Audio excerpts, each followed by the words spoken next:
Donald Trump has lashed out against hundreds of U.S. newspapers that published editorials on Thursday defending press freedom and denouncing his constant attacks on the media.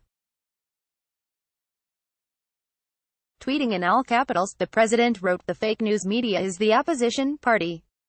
It is very bad for our great country." He added, "But we are winning." More than 350 newspapers across America, large and small, responded to Trump's relentless attacks on much of the mainstream media as fake news and the enemy of the people. The push was organized by the Boston Globe, and The Guardian added its voice to the mass press protest.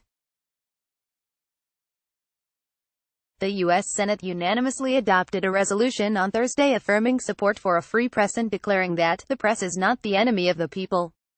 The non-binding resolution approved by voice vote was a rebuke to Trump, who for more than 18 months has frequently called reporters the enemy of the people.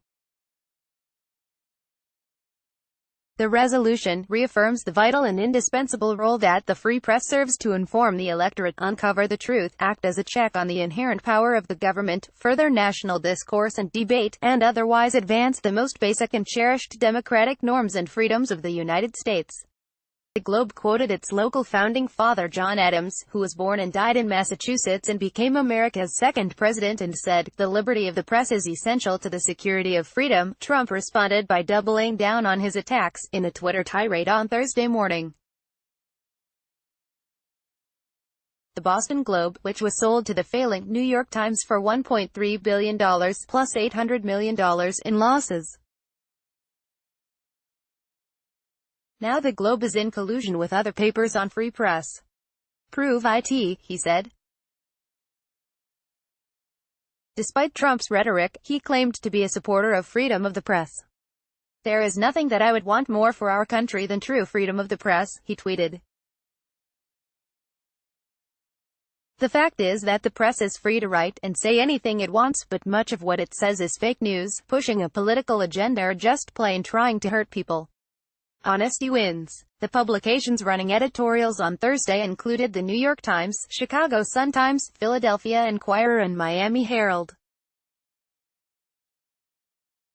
The Globe's editorial page proposed last week that newspapers respond in unison to the escalating attacks.